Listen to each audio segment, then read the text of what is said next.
ఇప్పుడే మా పిఆర్ఓ గారిని హరిని అడిగిన, హరి లక్ష్మణ్ గారి ఏజ్ ఎంత ఉంటుంది అని తీయమని చెప్పిన. వారు మా డేట్ ఆఫ్ బర్త్ చూసి, అన్న ఇప్పుడు డాక్టర్ లక్ష్మణ్ గారి వయసు 69 సంవత్సరాలు. స్టిల్ ఈ రోజుకి ఆయన ఈ సంవత్సరానికి ఈ రోజుకి డాక్టర్ లక్ష్మణ్ గారి యొక్క వయసు 69 సంవత్సరాలు, 69 ఇయర్స్. మళ్ళీ హరిని అడిగినట్లనే మనకు ఇండిపెండెన్స్ స్వాతంత్రం వచ్చి ఎన్ని సంవత్సరాలు అయింది అని అడిగిన. 1947లో మనకు ఇండిపెండెన్స్ వచ్చింది. ఈ రోజుకి 78 సంవత్సరాలు. డాక్టర్ మన లక్ష్మణ్ గారి వయసు 69 సంవత్సరాలు. ఈ దేశానికి స్వాతంత్రం వచ్చి 78 సంవత్సరాలు.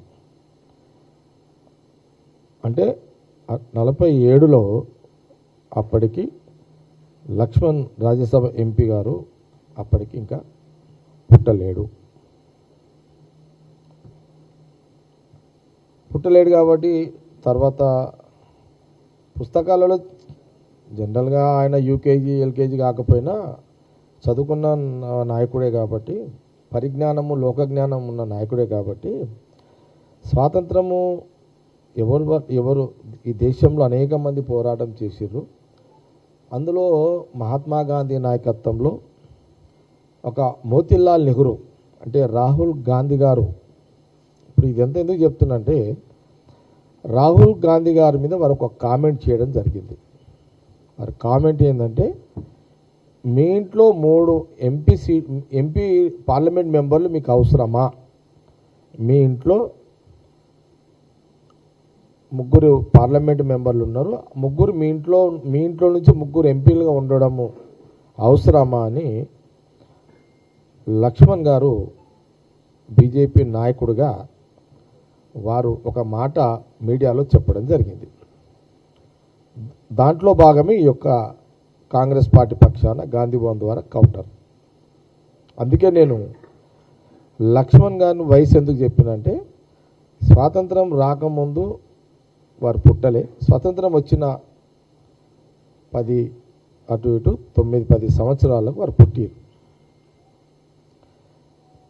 రాహుల్ గాంధీ గారు వాళ్ళ ఇంట్లో 3 ఎంపీలు అంటే, అందుకే నేను అన్నా డాక్టర్ లక్ష్మణ్ గారు చరిత్ర ఎవరు కాదనలేము,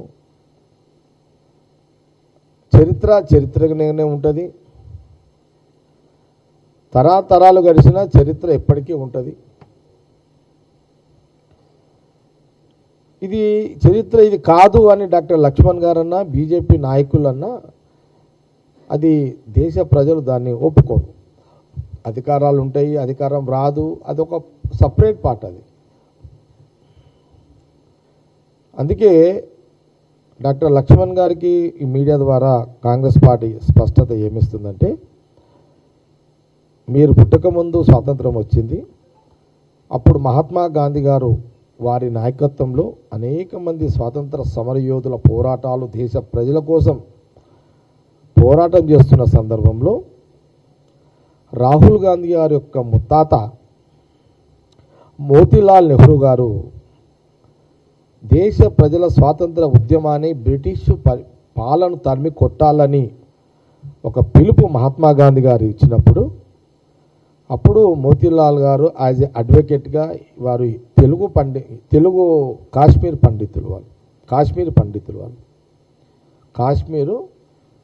పండితులు చాలా సందర్భంలో చెప్పిన వాళ్ళు బ్రాహ్మణ్స్, కాశ్మీర్ పండితులు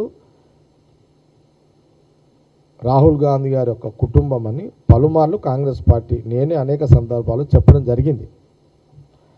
ఆ రోజు మహాత్మా గాంధీ యొక్క పోరాటము, దేశ ప్రజల పోరాటము, దేశ స్వతంత్ర పోరాట భాగంలో ఆనాటి మోతీలాల్ నెహ్రూ గారు వేల కోట్ల రూపాయల ఆస్తులని వారు ఉన్న ఇల్లు నుంచి మొదలుకుంటే వారు నివసించే ఇల్లు కూడా వాళ్ళు మహాత్మా గాంధీ గారి నాయకత్వంలో దేశ ప్రజల స్వతంత్ర ఉద్యమ పోరాటానికి ఆస్తులు వాళ్ళు ఇచ్చేయడం జరిగింది. ఈ చరిత్రని డాక్టర్ లక్ష్మణ్ గారు ఛాలెంజ్ చేయగలుగుతారా? కాంగ్రెస్ పార్టీ ద్వారా చేయగలుగుతారా? నంబర్ 1, ఇది కాదు అని చెప్పే సాహసము ధైర్యము డాక్టర్ లక్ష్మణ్ గారు ఏదన్నా చర్చకు దీనికి ముందుకు రాగలుగుతారా? Number 1 point. నంబర్ 2 పాయింట్, ఈ దేశానికి అనేక మంది ప్రాణత్యాగాలు, అనేక మంది ప్రజలు నాయకుల త్యాగాల ఫలితమే ఈ మహాత్మా గాంధీ గారి యొక్క నాయకత్వంలో ఆ రోజులలో మోతీలాల్ నెహ్రూ గారి వారి సహకారంతో ఉద్యమ స్ఫూర్తికి అందించిన వారి త్యాగాలను దృష్టిలో పెట్టుకొని దేశ ప్రజలు మహాత్మా గాంధీ గారు జవహర్లాల్ నెహ్రూ గారిని ప్రధానమంత్రి చేయడం జరిగింది. రాహుల్ గాంధీ గారి ముత్తాత లక్ష్మణ్ గారు మీకే చెప్తున్నది, ఎవరికో కాదు, లక్ష్మణ్ గారికే చెప్తున్నా మీడియా ద్వారా, గాంధీ భవన్ మీడియా ద్వారా లక్ష్మణ్ గారికి బీజేపీ రాజ్యసభ ఎంపీ గారికి తెలియజేస్తున్నాను. జవహర్లాల్ నెహ్రూ గారు ప్రధానమంత్రి అయిన తర్వాత బ్రిటిష్ పాలనలో స్వతంత్రం రాకముందు వచ్చిన తర్వాత తినడానికి ధాన్యము గింజలు కూడా లేని పరిస్థితిలో మన దేశం యొక్క వ్యవసాయ పరిస్థితి ఉంది. అలాంటి పరిస్థితుల్లో జవహర్లాల్ నెహ్రూ గారు ప్రధానమంత్రి కాగానే ముందు వారి ఆలోచనలో వచ్చింది ఏంటంటే కడుపు నిండా తిండి పెట్టే పరిస్థితి దేశ పాలన రావాలి అని వ్యవసాయానికి సంబంధించిన అభివృద్ధి, వ్యవసాయ భూములు, వ్యవసాయాన్ని ఎట్లా అభివృద్ధి చెందించాలి, దేశం మొత్తంలో అన్ని గ్రామాలలో వ్యవసాయ రైతులను ప్రోత్సహించాలి, అక్కడ ధాన్యము పండిస్తే దేశం కడుపు నిండా 3 పూటలు తిని పండుకుంటారు, నిద్రపోతారు, సంతోషంగా జీవితాన్ని గడుపుతారు అని ఆ రోజు జవహర్లాల్ గారు తీసుకున్న పాలసీల భాగమే వ్యవసాయ అభివృద్ధి చెందడం. అక్కడి నుంచి మొదలైంది దేశ యొక్క ప్రగతి. వ్యవసాయ భూముల వాటి నీరు ఏర్పాటు చేయడం కానీ, దానికి సంబంధించిన ఏమేమి ఏర్పాట్లు చేయాలో ఆ రోజు వ్యవసాయ అభివృద్ధి చెందే కార్యక్రమం మొదలైంది. దాని తర్వాత ప్రధానమంత్రి హోదాలో జవహర్లాల్ నెహ్రూ గారు ఒక నిర్ణయం ఏం జరిగింది, ఇది కొన్ని ప్రాంతంలో పంట పండుతుంది, కొన్ని ప్రాంతంలో పండదు, కొన్ని ప్రాంతంలో వ్యవసాయ భూములు ఉంటాయి, కొన్ని ప్రాంతంలో బీడు భూములు ఉంటాయి, కొన్ని ప్రాంతంలో నీరు ఉండదు, కొన్ని ప్రాంతంలో నీరు ఉంటుంది. ఈ ఎంత ఒక ప్రభుత్వ యంత్రాంగం అంతా ఒక ఆలోచనతో ఇట్లా కాదు, భూమి ఎక్కడైతే వ్యవసాయాలు అక్కడ పండిన పంట దేశంలో పండని ప్రాంతాల్లో కూడా పంపించడము, లేకపోతే కాలక్రమంలో అసలు వర్షాలు లేక నీరు లేక పంటలు లేకపోతే మరి ధాన్యం ఎట్లా అని ఒక ఆలోచనతో ఆ రోజున మరి జవహర్లాల్ నెహ్రూ గారు ఒక కొత్త ఆలోచనతో వారు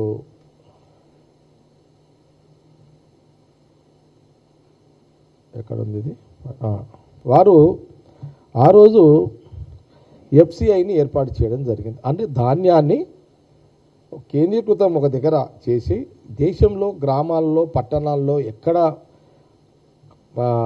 ధాన్యం లేక ఇబ్బంది పడుతున్నారు వాళ్ళందరికీ ధాన్యాన్ని అన్నము గింజలు, బియ్యం గింజలు అందించే ప్రక్రియను భవిష్యత్తులో ఎప్పుడైనా కరువుతో కాటకాలతో వస్తే కూడా ఒక 3-4 సంవత్సరాలు 5 సంవత్సరాలు వ్యవసాయం లేకపోయినా ఆ ధాన్యము అన్ని గ్రామాలకు పంపించి భోజనానికి ముందు కావాల్సిన ధాన్యం ఉంటే సరిపోతుంది అనే ఒక ప్రక్రియ ఎఫ్సిఐ ఒక సంస్థని, ఒక వ్యవస్థని ఏర్పాటు చేయడం జరిగింది. ఇది జవహర్లాల్ నెహ్రూ గారు తీసుకున్న ప్రధానమంత్రిగా దేశ ప్రజలను దృష్టిలో పెట్టుకొని మొదటి ప్రయత్నంలో మొదటి కార్యక్రమాన్ని చేపట్టడం జరిగింది.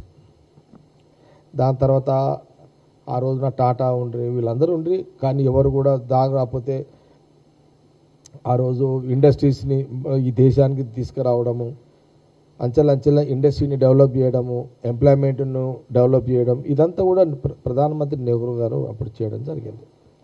ఇది నంబర్ 1 పాయింట్. జవహర్లాల్ నెహ్రూ అంటే మన రాహుల్ గాంధీ గారి యొక్క ముత్తాత.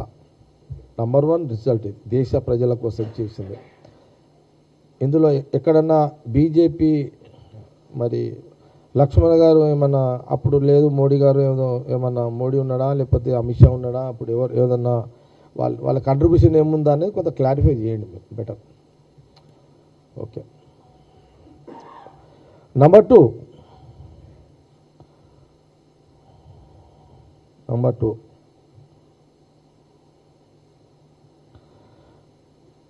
అదే దేశంలో పరిశ్రమలు తీసుకొచ్చి ఈ దేశాన్ని అనేక డ్యాములు కట్టారు, అనేక ఇండస్ట్రీ తీసుకొచ్చారు. ఎగ్జాంపుల్ మీకు కొన్ని చెప్తాను. జవహర్లాల్ నెహ్రూ గారు మా దగ్గర బిహెచ్ఎల్ ఉంది, బిహెచ్ఎల్ ఉంది. అంటే బిహెచ్ఎల్ ఇంకా అంతకుముందు ఇంకా లేదు, అది ఓకే ఇది ప్రధానంగా. తర్వాత ఇందిరాగాంధీ గారు ప్రధానమంత్రి అయ్యారు. ఇందిరాగాంధీ గారు ప్రధానమంత్రి అయిన తర్వాత ఇందిరాగాంధీ గారు లక్ష్మణ్ గారు, ఇందిరాగాంధీ ఎవరో మీకు తెలుసు కదా, ఇందిరాగాంధీ ప్రధానమంత్రి గారు తెలుసు, రాహుల్ గాంధీ గారి యొక్క నాయనమ్మ. ఓకే. రాహుల్ గాంధీ గారి యొక్క నాయనమ్మ ఇందిరాగాంధీ గారు వారు ప్రధానమంత్రి కాగానే ఈ దేశంలో ఉన్న పెత్తందారుల భూములన్నీ తీసుకొని ఆ భూములన్నీ కూడా అన్ని రాష్ట్రాల్లో పేద ప్రజలకు 1 ఎకరా 2 ఎకరాలు వ్యవసాయం చేసుకొని బతకడానికి, వ్యవసాయ భూమిగా మార్చుకొని జీవించడానికి అందరికీ కూడా కుల మతాలకు అతీతంగా భూములన్నీ కూడా అందరు కూడా ఇందిరాగాంధీ గారు వ్యవసాయం ముందు అభివృద్ధి చెందాలి, అందరికీ భూమి ఉండాలని వారు అందరికీ భూములు పంచిపెట్టడం జరిగింది. ఇది ఒక చరిత్ర, ఇది ఒక రికార్డు. రెండవది, ప్రతి గ్రామంలో ఆర్థిక అభివృద్ధి చెందాలంటే బ్యాంకులు పల్లెలకు బ్యాంకులు పోవాలని పల్లెలకే బ్యాంకులు తీసుకొచ్చిన వ్యవస్థ ఇందిరాగాంధీ గారిది. ప్రభుత్వ బ్యాంకులు అన్ని పల్లెలకు వచ్చే ఒక ప్రక్రియను చేసింది ఇందిరాగాంధీ గారు. బ్యాంకుల జాతీయకరణ, ప్రభుత్వం ఆస్తి. ఓకే. అప్పుడు బీజేపీ నాయకులు ఎవరైనా ఉన్నారా దీని మీద కొంత క్లారిఫై చేయండి. దీని మీద ఇంకో పాయింట్ ఏంటంటే మా జిల్లాకు, ఉమ్మడి జిల్లా ఏదైతే ఉందో మెదక్ ఉమ్మడి జిల్లాలో అసలు బాలనగర్ ఐడియాలు ఎవరు తెచ్చారు? ఒకటి. బిహెచ్ఎల్ ఎవరు బిహెచ్ఎల్ తెచ్చింది రాహుల్ గాంధీ గారి కుటుంబమే. ఎక్రిసైడ్ తెచ్చింది రాహుల్ గాంధీ గారి కుటుంబమే. బీడీఎల్ తెచ్చింది ఇందిరాగాంధీ గారి మన రాహుల్ గాంధీ గారి కుటుంబమే. మన ఆర్డినెన్స్ ఫ్యాక్టరీ ఎద్దుమేళం సంగారెడ్డి తెచ్చింది రాహుల్ గాంధీ గారి కుటుంబమే. ఎక్కడైనా ఇలాంటి ఇండస్ట్రీస్ని తీసుకొచ్చిన చరిత్ర బీజేపీ ప్రధానమంత్రులది, మాది ఉన్నది అని మీరు ఎక్కడైనా క్లెయిమ్ చేసే అవకాశాలు ఉన్నాయా? మీరు చెప్పగలుగుతారా? ప్రశ్న కాంగ్రెస్ పార్టీ. ఓకే. ఇందిరాగాంధీ గారిది అదొక చరిత్ర. ఇంకోటి, దాని తర్వాత వారు దేశ ప్రజల కోసం కొన్ని పాలసీలు, టెర్రరిస్టులను అంతమొంచే ప్రక్రియలో భాగమే ఇందిరాగాంధీ గారు చంపబడ్డారు, బలిదానమయ్యారు. ఇదొక చరిత్ర.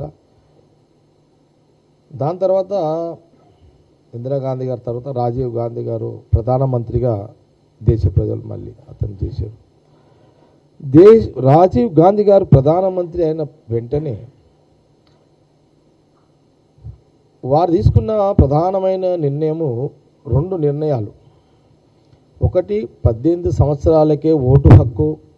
ఈ ఓటు హక్కు ప్రతి యువకుడికి, 18 ఏళ్ళ యువకుడికి ఓటు హక్కు కల్పిస్తే వారి యొక్క జీవన విధానము, జీవన సిస్టమ్ అంతా తాను మలుచుకునే అవకాశాలు ఉంటాయి అని 18 ఏళ్ళకే ఓటు హక్కును కలిగించి తన యొక్క పవర్ని, ఆ 18 ఏళ్ళ యువకుడు యువతి యొక్క పవర్ని వారి చేతికి ఇవ్వడం జరిగింది. వారి ఓటు హక్కు ద్వారా వాళ్ళ లైఫ్ను సెట్ చేసుకునే ఒక అవకాశాన్ని అక్కడ రాజీవ్ గాంధీ గారు 18 ఏళ్ళకి ఓటు హక్కు తీసుకొచ్చారు. దానితో పాటు ప్రధానమైన అంశం ఏంటంటే ఈరోజు హైదరాబాదులో, కర్ణాటక కానీ అన్ని రాష్ట్రాల్లో ఈరోజు సాఫ్ట్వేర్ ఇంజనీర్లు అంటారు, ఐటీ డెవలప్ అయింది అంటున్నాము, సాఫ్ట్వేర్ డెవలప్ అయింది అంటున్నాము. కోట్ల మంది ఈరోజు దేశంలో ఉద్యోగాలు వెళ్తున్నారు. అమెరికా లాంటి దేశాలలో కానీ లేకపోతే ఇంకా విదేశాల్లో పోతున్నారు. ఈరోజు ఐటీ టెక్నాలజీ పరంగా ఆ రోజు రాజీవ్ గాంధీ గారు తీసుకున్న విధానాలే ఈరోజు టెక్నాలజీ పరంగా ఈ దేశంలో నేను కొన్ని సందర్భాల్లో కోడ్ చేయడం కూడా జరిగింది. ప్రధానమంత్రి ఆ రోజు రాజీవ్ గాంధీ గారు ఉన్నప్పుడు వారు ఆ నిర్ణయం చేసే టైంలో ఈ రాష్ట్రంలో నెదురుమల్లి జనార్దన్ రెడ్డి గారు ఈ రాష్ట్రానికి కాంగ్రెస్ ముఖ్యమంత్రి. ఈ రాజీవ్ గాంధీ గారి యొక్క ఆలోచన టెక్నాలజీ ఐడియాని ఇమ్మీడియట్లీ ఉమ్మడి రాష్ట్రంలో నెదురుమల్లి జనార్దన్ రెడ్డి గారు ఇమ్మీడియట్లీ క్యాచ్ చేసి దానికి సంబంధించిన ఒక డిజైన్ని వారు మనం ఏదైతే ఇప్పుడు చంద్రబాబు నాయుడు గారు విజన్ అని మనం చెప్తాం, మనం హైటెక్ సిటీ ఈ డిజైన్ అంతా కూడా నెదురుమల్లి ఆ రోజు రాజీవ్ గాంధీ గారు ఒక టెక్నాలజీ ఆలోచన విధానంలో నుంచే ఇమ్మీడియట్లీ అప్పుడు ఉమ్మడి రాష్ట్ర ముఖ్యమంత్రి నెదురుమల్లి జనార్దన్ రెడ్డి గారు ఈ హైటెక్ సిటీ ఈ సిస్టాన్ని అంతా కూడా తీసుకురావడం జరిగింది.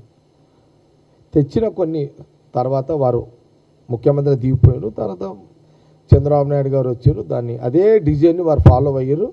అక్కడక్కడ ఈరోజు హైదరాబాదు, ఒక కర్ణాటక, ఇంకా అనేక రాష్ట్రాలు ఈరోజు ఈ టెక్నాలజీ ఈ యొక్క ఐటీ ఈ సాఫ్ట్వేర్ ఇంజనీర్స్ వీళ్ళంతా ఎక్కడి నుంచి వచ్చారు? ఆ రోజు రాజీవ్ గాంధీ గారి యొక్క పునాదే, టెక్నాలజీ పునాదే ఇదంతా జరుగుతుంది. ఇలాంటి యొక్క కంట్రిబ్యూషన్ బీజేపీ ప్రధానమంత్రి ఎక్కడైనా ఉన్నదా చెప్పండి. లక్ష్మణ్ గారిని నేను కాంగ్రెస్ పార్టీ అడుగుతున్నాను. సరే, వారు కూడా తర్వాత ఎల్టీటీ వాళ్ళతోటి గొడవలైనవి, కొన్ని పాలసీలలో అయింది, ఆయన కూడా చంపబడ్డారు. అది కూడా ఒక చరిత్ర. అందుకే రాజీవ్ గాంధీ టెక్నాలజీని సాఫ్ట్వేర్ అభివృద్ధి చేయడం పట్ల రాజీవ్ గాంధీ గారి యొక్క పాత్ర ఈరోజు చాలామంది ఉద్యోగాలు చేసుకుంటున్నారు. కోట్ల మంది ఉద్యోగాలు చేస్తున్నారు. సాఫ్ట్వేర్ ఇంజనీర్స్ కానీ ఏది ఉద్యోగాలు చేస్తున్నారు, వాళ్ళకు లక్షల జీతాలు వస్తున్నాయి. ఇట్లా అనేక మంది కోట్ల మంది ఈరోజు వారు రాజీవ్ గాంధీ గారు తెచ్చిన టెక్నాలజీ సిస్టంలో నుంచి వచ్చిన ఉద్యోగాలు ఇవన్నీ కూడా. ఇది కూడా ఈ విషయంలో కూడా లక్ష్మణ్ గారు ఏదైనా దీని మీద డిబేట్కి కాంగ్రెస్ పార్టీతో సిద్ధమా? ఓకే. అట్లాగే దాని తర్వాత సరే, అంతకుముందు పివి నరసింహారావు గారిని ప్రధానమంత్రి చేసిన చరిత్ర సోనియా గాంధీ గారిది. మొదలైతే పివి నరసింహారావు గారిని ప్రధానమంత్రి చేసింది ఎవరు? సోనియా గాంధీ గారే కదా చేసింది. సరే, ఇప్పుడు చాలామంది నరసింహారావు గారిని స్టాచ్యూస్ మొన్న ఏదో కేసీఆర్ పెట్టిండు, ఆయన ఒక సినిమా చూపెట్టిండు, బీజేపీ మేము పార్లమెంట్లో పెట్టినాం. కానీ నేనేమంటున్నా, బీజేపీ నాయకులారా, బీఆర్ఎస్ నాయకులారా, పివి నరసింహారావునని కాంగ్రెస్ పార్టీ సోనియా గాంధీ గారు ప్రధానమంత్రి చేసింది కాబట్టి మీరు ఆయన స్టాచ్యూలు మీరు పెడుతున్నారు. మరి ఆ రోజు ఆయన ప్రధానమంత్రి చేయకపోయి ఉంటే ఈరోజు మీరు పివి నరసింహారావు స్టాచ్యూలు పెట్టేవాళ్ళ? ఈ యొక్క బేస్, ఈ అవకాశం ఉమ్మడి రాష్ట్రానికి తెలంగాణ గడ్డకు ప్రధానమంత్రి పోస్ట్ అవకాశం ఇచ్చింది ఎవరు? సోనియా గాంధీ గారు. ఈ చరిత్ర ఎట్లా కాదంటాము? भाई आज क्या किया भाई पीवी जी को अवमान किए. अरे आप भाषण देते आप लोग, पीवी नरसिम्हा राव जी को अवमान किए कांग्रेस पार्टी. अरे क्या अवमान किए भाई राव? मैं ये पूछना चाह रहा हूँ बीजेपी वालों से, क्या अवमान किए पीवी नरसिम्हा राव जी को? सोनिया जी उनको प्रधानमंत्री बना दिए ना. अगर उन पीवी नरसिम्हा राव जी को प्रधानमंत्री सोनिया जी बना दिए, आज उनका पुतला आप लगा रहे, उनका स्टैचू लगा रहे. उस दिन प्रधानमंत्री नहीं बने तो आप पीवी जी के बात करने वाले कौन थे? आप तो पीवी नरसिम्हा राव को प्राइम मिनिस्टर नहीं बनाए, बीजेपी वाले नहीं बनाए, ना केसीआर नहीं बनाए सोनिया गांधी जी.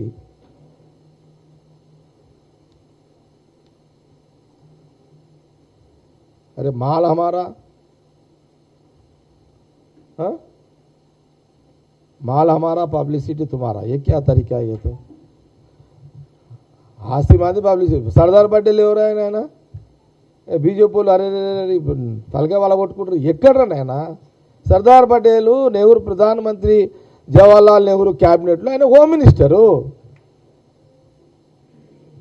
జవహర్లాల్ నెహ్రూ ప్రధానమంత్రి క్యాబినెట్లో సర్దార్ పటేల్ హోమ్ మినిస్టరు. అరే మీరు ఎక్కడున్నారు అప్పుడు? మీరు ఉట్టకరే పోతారు అప్పుడు. ना सरदार पटेल को था, अरे हाँ था हम भी मालूम था बोल के नेहरू जी उनको होम मिनिस्टर बनाए. अरे होम मिनिस्टर बनाए जवाहरलाल नेहरू जी, राहुल जी का खानदान बनाए. आप क्लेम आप लोग कर रहे था कब? अब तो पैदा ही नहीं हुआ आप लोग का. ठीक है चलो हो गया. बाद में क्या हुआ? सोनिया गांधी जी सब मिलके सोनिया जी को प्रधानमंत्री बोलने बनाओ. आप प्रधानमंत्री बनो, आप बने तो अच्छा रहता. अगर आप नहीं बनो तो राहुल गांधी जी को प्रधानमंत्री बनाओ. नहीं, दोनों बोले वैसा नहीं. चलो भाई हम मनमोहन सिंह जी को लगाएंगे, उनसे काम चलाएंगे. सीधा साधा आदमी है, उनको लगा देंगे. चलो प्रधानमंत्री मनमोहन सिंह को 10 साल के लिए लगा दिए. उन तो बन गए. ఉపాధి హామీ ద్వారా భారతదేశంలో అన్ని గ్రామాలకు ఉపాధి అంటే పని చేసుకొని డబ్బులు సంపాదించుకొని జీవించండి అనేదే ఉపాధి హామీ. 10 సంవత్సరాలు. బాబు ఫోన్ నా మధ్య ఫోన్ బంద్ పెట్టుకోండి, సైలెన్స్. తిరుపాల్ రెడ్డి జర బంద్ పెట్టు. మనం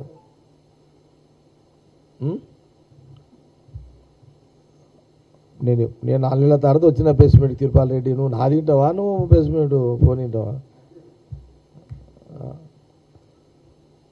ఓకే ఏమంటే ఉపాధి హామీ అంటే ఏంటిదంటే ఒక గ్రామంలో అన్ని గ్రామాలలో అన్ని ఇళ్లల్లో 5 మంది ఉంటే 5 మంది పని చేసుకొని రోజుకు 500 అంటే 2500 రూపాయలు సంపాదించుకొని జీవించండి అనేది ఉపాధి హామీ పథకం. ఇది సోనియా గాంధీ గారు, రాహుల్ గాంధీ నాయకత్వంలో మన్మోహన్ సింగ్ గారు డిస్కషన్లో ఈ ఉపాధి హామీ పథకాన్ని అమలు చేయడం జరిగింది. ఇదంతా జరిగింది. ఓకే, ఇది ఒక చరిత్ర. ఇదంతా ఒక చరిత్ర. రాహుల్ గాంధీ గారు ఇంత చరిత్రతో కూడుకున్న కుటుంబానికి లక్ష్మణ్ గారు మీ ఇంటికి 3 పదవులా?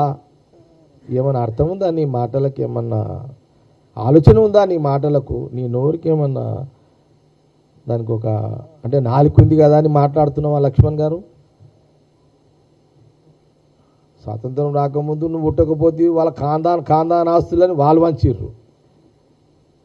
నీ అమ్మ 5,000 10,000కి అన్నదమ్ములో కాలు చేతులు కొట్టుకుంటాం ఈడ.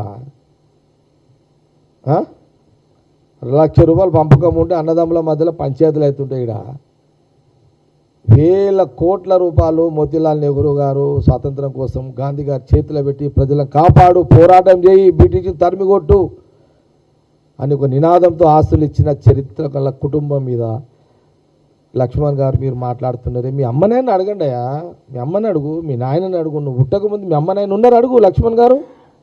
మీ అమ్మ చెప్తుంది, అరే అట్లా అనకరా నాయన బిడ్డ, నువ్వు పుట్టలేవురా, వాళ్ళు దేవుళ్ళు రా, మహానుభావుడు రా, దేవుళ్ళ తర్వాత దేవుళ్ళు రా అని మీ అమ్మ నాయన నీకు చెప్తారు. మీడియా పరంగా చెప్పకపోవచ్చు నా కొడుకు బీజేపీ అని, కానీ చెవులనే చెప్తారు నీకు. ఇది చరిత్ర. మనమేమి ఇది కల్పితాలు కావు కదా. కాబట్టి చివరిగా ఈ దేశ నిర్మాణమే గాంధీ నెహ్రూ కుటుంబం త్యాగాల మీద ఆధారపడి ఉన్నది ఒక చరిత్ర. విలువైన వాళ్ళ ప్రాణాలను, విలువైన వాళ్ళ ఆస్తులను దేశ ప్రజల కోసం దారాదత్తం చేసి త్యాగాలు చేసిన చరిత్ర వాళ్ళ కుటుంబం. రాహుల్ గాంధీ గారు ఒక కుటుంబం. కాంగ్రెస్ పార్టీ పుట్టి చాలా సందర్భాల్లో చెప్పడం జరిగింది. కాంగ్రెస్ బర్త్డే పుట్టింది దాదాపు ఈనాటికి 140 సంవత్సరాలు. మీరు పుట్టి 40 సంవత్సరాలు. కాంగ్రెస్ పార్టీ పుట్టిన డేట్కి మీరు పుట్టిన డేట్కి 100 ఏళ్ళు ఫరక్ ఉంది. 100 ఇయర్స్ తేడా ఉంది. 100 साल फर्क है. अरे कहाँ 140 कांग्रेस पार्टी, कहाँ 40 साल की आपकी पार्टी.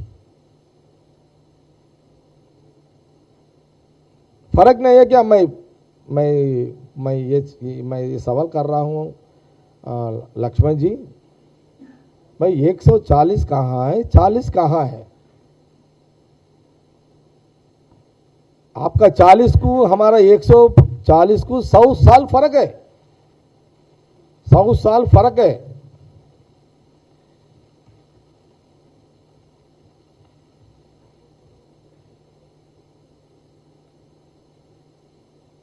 हाँ भाई, आप बड़े बड़े, अरे ये क्या बात करेंगे आप तो? अरे कुर्बानी दिए भाई वो लोग, हाँ, देश के जनता के लिए कुर्बानी दिए, खानदानी कुर्बानी दिए, खानदानी वो लोगों को प्रॉपर्टी कुर्बानी दे दिए। आप सवाल कर रहे राहुल गांधी जी का खानदान को आप सवाल कर, 3 MP सीट बोल रहे।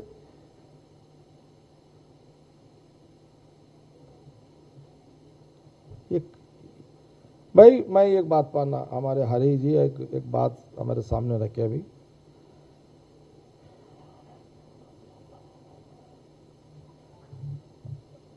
लक्ष्मण जी को एक राज्यसभा मेंबर है, ठीक है, पार्लियामेंट बोर्ड मेंबर भी है उन्हें, ओबीसी सेल चेयरमैन पार्टी का भी पोस्ट है उनको,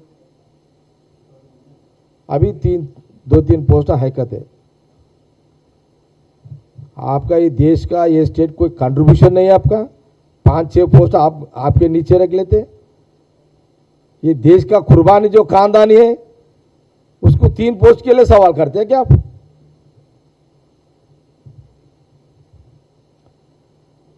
कहाँ राहुल जी खानदान, कहाँ बीजेपी खानदान की बात है? ये बातें ऐसी बातें मत करो।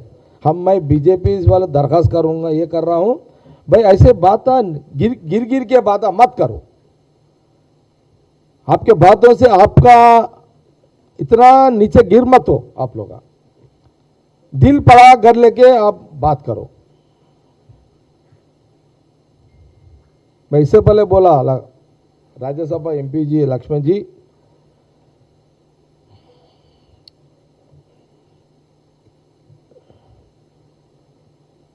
राहुल गांधी जो खानदानी है, राहुल जी का जो आइडियोलॉजी है, राहुल गांधी जी का जो सैक्रिफाइस फैमिली है, आपका बीजेपी में कोई एक का नाम बोल सकते क्या? मैं इतना सारे बातें, जितने भी जवाहरलाल नेहरू से लेके यहां तक मनमोहन सिंह तक, यहां राहुल गांधी, आज तक भी जो भी देश जनता के लिए जो भी हुआ, ये देश जनता के या एग्रीकल्चर या एम्प्लॉयमेंट, इंडस्ट्रीज, जो भी हुआ वो हुआ वहां नेहरू जी से लेके यहां तक मनमोहन सिंह, सोनिया गांधी, राहुल गांधी तक हुआ। मैं ये सवाल करना चाह रहा हूं बीजेपी लक्ष्मण साहब, अगर आप मोदी प्रधानमंत्री 11 साल हो रहा, अभी तक 11 साल हुआ प्रधानमंत्री बनके, क्या आप बोल सकते क्या हम ये इंडस्ट्री लाए हैं देश में? आप बोल सकते क्या ये देश में, ये तेलंगाना में, ये तेलंगाना में हमारे बीजेपी प्रधानमंत्री मोदी जी 11 साल में हम ये करें, यहां ये तेलंगाना गड्ढे पे, हैदराबाद में, ये देश में हमारे मोदी, आपका मोदी जी, हम आपका मोदी आके प्रधानमंत्री बनने बाद ये हुआ, ये इंडस्ट्री लाए, ये हो कुछ एग्रीकल्चर कोई डेवलपमेंट किए, कोई आप बोले आप ये जो एम्प्लॉयमेंट का जो डेवलप हुआ क्या, इंडस्ट्री डेवलप हुआ क्या, बोल सकते क्या आप? कोई चैलेंज कर सकते क्या? कांग्रेस पार्टी से डिबेट को रेडी है क्या आप डिबेट को रेडी रहना, मीडिया में चिटचाट करके बोलने की बात नहीं। आप मीडिया पे चर्चा को रेडी है क्या? डिबेट को रेडी है क्या? कांग्रेस पार्टी से डिबेट को रेडी है क्या? आपका 11 साल का हुकूमत में प्रधानमंत्री बीजेपी का क्या हुआ, क्या करे, क्या कर सके, क्या करे आज तक? आप बोल सकते क्या? हम बोलेंगे हमारे कांग्रेस के प्रधानमंत्री जी जितने भी थे क्या करे, क्या किए, हम बोलेंगे। उसको डिबेट के लिए आप रेडी है क्या आप लोग? ఉన్నారా? మీరు రెడీగా ఉన్నారా? సిద్ధంగా పేపర్లో లేదో 3 వాక్యాలు చెప్పారు, రాసేసారు, రాస్తారు వాళ్ళు. మీరు అన్నారు కాబట్టి వాళ్ళు రాస్తారు.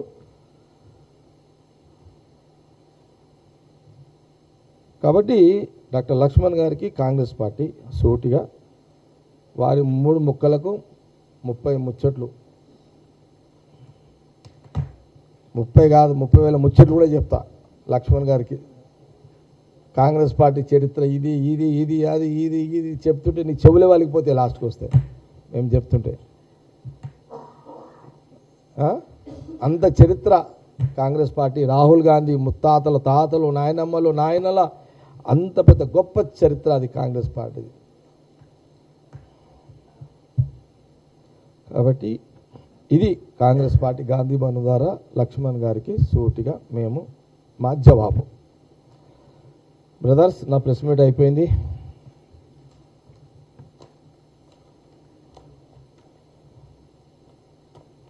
హరి ఎవరో సాబ్ ఫైల్ చేసి పెట్టుకో. ఇక పెన్ ఎవరు తప్ప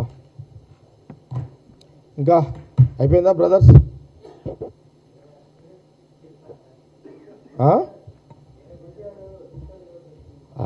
మీరు అడగండి, చెప్పాలా చెప్పొద్దా నేను డిసైడ్ చేసుకుంటా. అట్లా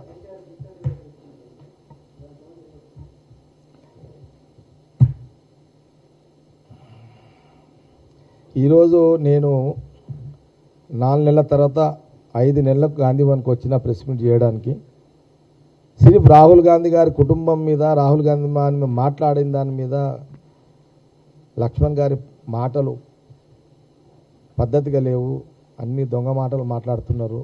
ఇప్పుడున్న జనరేషన్ తెలియదు, చెప్పాలి ఇప్పుడున్న వాళ్ళకు. కొంత మీ మీడియా ద్వారా, గాంధీ భవన్ మీడియా ద్వారా కొంత మెసేజ్ తెలుస్తుంది ఇప్పుడున్న జనరేషన్ కానీ ఒక ప్రయత్నంలో భాగమే నేను ఈరోజు గాంధీ భవన్కి వచ్చి ఈ ప్రెస్ మీట్ పెట్టడం జరిగింది.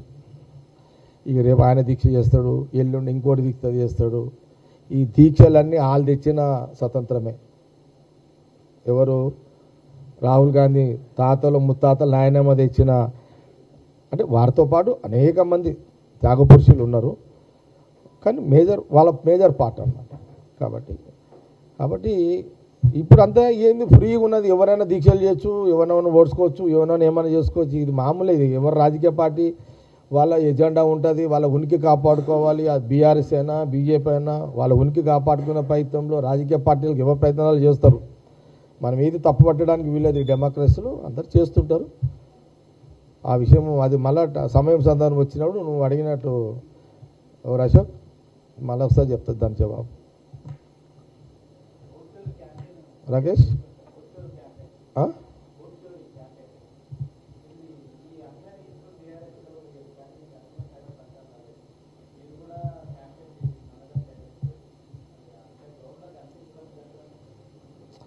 జనరల్గా రాహుల్ గాంధీ గారు ఏదైతే ఓట్ చోరీకి సంబంధించిన అనేక అంశాలు, అనుమానాలు వారు లేవనెత్తిరో అవి నిజంగా కొన్ని ఏళ్ల తరబడి, కొన్ని సంవత్సరాల తరబడి ప్రధానంగా బీజేపీ ఈనాటి నుంచి కాదు, బీజేపీ బేసికల్గా అంటే 40 ఏళ్ళ నుంచి వాళ్ళ సుదీర్ఘమైన ప్రయత్నం ఇది. అది ఈ ఒక్కనాటిది కాదు. ఈ ఓట్ చోరీ బీజేపీది. బీజేపీ పార్టీ పుట్టిన కాడు నుంచి ఒక అటల్ బిహారీ వాజ్పేయి, ఒక అద్వానీని మనం కొంత పక్కకు పెడితే మిగతా రాజకీయ బీజేపీ వ్యవస్థ అంతా కూడా వాళ్ళ ఓట్లు లేని రాజకీయ వ్యవస్థ నుంచి దొంగ ఓట్ల ద్వారా అంచెలంచెలుగా కొంత దొంగ ఓట్లు, తర్వాత కొంత హిందూ భావజాల ఓట్లు, తర్వాత మతపరమైన ఓటు బ్యాంకును ప్రక్రియని 3 రకాల ఓటు బ్యాంకులు చేసుకుంటూ వీరు దేశంలో కొన్ని పార్లమెంటు సీట్ల మీద ప్రభావితం చూపించి ఆ పార్లమెంటు సీట్ ద్వారా రెండోసారి మూడోసారి ఎన్నికకు అవకాశాన్ని కలిగించుకున్నారు అనే దాంట్లో అనుమానం లేదు. అందుకే రాహుల్ గాంధీ గారు ఓటు చోరీ మీద ఇది ప్రజా హక్కు, ప్రజా స్వేచ్ఛ, ప్రజా స్వతంత్రము, దీని బీజేపీ కేంద్రంలో అణగదొక్కుతున్నది, ప్రజల స్వేచ్ఛను అణగదొక్కుతున్నారు. ఇది ఎప్పటికైనా ప్రమాదం అని గ్రహించి అధికారం ఉండమని పక్కకు పెడితే ఇది ఎప్పటికైనా ప్రమాదం అనే కోణంలోనే భవిష్యత్తును దృష్టిలో పెట్టుకొని రాహుల్ గాంధీ గారు ఎప్పుడప్పుడు వారు అలర్ట్ చేయడం జరుగుతుంది. అది దేశ ప్రజలు గమనించుకోండి.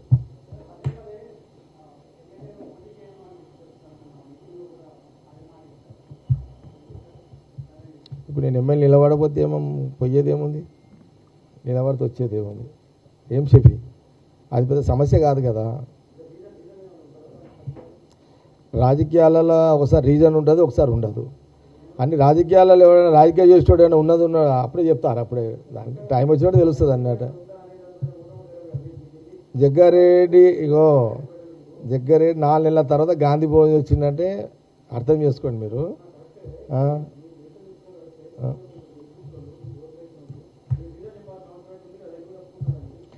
ఇప్పుడు నేను పోటీ చేయకపోతే రాష్ట్రం కొట్టుకుపోయేది లేదు, మా సంగారెడ్డి పబ్లిక్ పోయేది.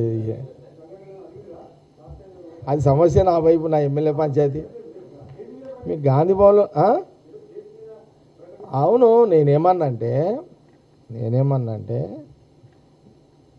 సంగారెడ్డికి నిర్మల్ అందుబాటులో ఇప్పటి నుంచి ఉంటుంది, ఇంతమూలు ఉన్నది ఇప్పటి నుంచి ఉంటుంది. 3 సార్లు నేను ఎమ్మెల్యేగా చేసిన, 3 సార్లు చేసిన, ఒక కౌన్సిలర్గా చేసిన, ఒక చైర్మన్గా చేసిన. సంగారెడ్డి ప్రజలు ఒక కౌన్సిలర్గా, ఒక మున్సిపల్ చైర్మన్గా, ఎమ్మెల్యేగా అనేక అవకాశాలు సంగారెడ్డి ప్రజలు ఇచ్చారు. వాళ్ళు ఇచ్చిన అవకాశాన్ని సద్వినియోగపరుస్తూ ఎన్ని పనులు చేయాలో అన్ని పనులు చేసి పడేసిన.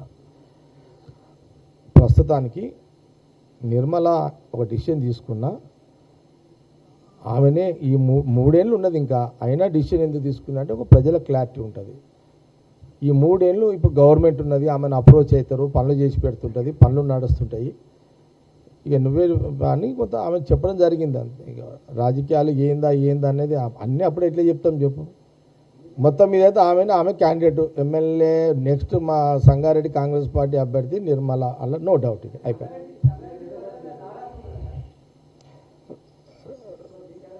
నాకు నచ్చింది నారాజే. రాజకీయమైన నారాజులలో నారాజు అనేది రాజకీయ పదం నాకు నచ్చదు. మీకు మళ్ళీ క్లారిటీగా చెప్తున్నా, రాజకీయాల్లో నారాజు అనే పదం నాకు నచ్చదు. నారాజు అయ్యేంత వీక్ లీడర్ని కాదు నేను. ఇప్పుడు సంగారెడ్డి నాకు కౌన్సిలరు ఇచ్చిర్రు, ఒక మున్సిపల్ చైర్మన్గా ఇచ్చిర్రు, ఒక చట్టసభల్లో అవకాశం ఇచ్చిర్రు. అంతే, దానికి నాకు అవకాశం ఇచ్చిర్రు, నేను సాటిస్ఫాక్షన్గా ఉన్నా. దానికి వాళ్ళు ఇచ్చిన దానికంటే ఎన్నింతలు చేయాలో అన్ని పనులు నేను చేసి పెట్టినా వాళ్ళు హ్యాపీగా కూడా ఉన్నారు. ప్రస్తుత రాజకీయ పరిశీలన దృష్టిలో పెట్టుకొని నిర్మల ఉంటే బెటరు అనే ఒక రాజకీయ కోణంలో నిర్మలని 3 సంవత్సరాల క్రితమే నేను డిక్లేర్ చేయమన్నా. దసరా రోజు చేసిన, దసరా రోజు మా పబ్లిక్ చెప్పిన. మన కార్యకర్తల సర్పంచ్ ఎన్నికల ప్రక్రియలలో కార్యకర్తల నాయకుల మీటింగ్లో అంత ఇంపార్టెంట్ కార్యకర్తల లీడర్స్ వస్తారు, వాళ్ళు కూడా క్లారిటీ ఇచ్చేసిన.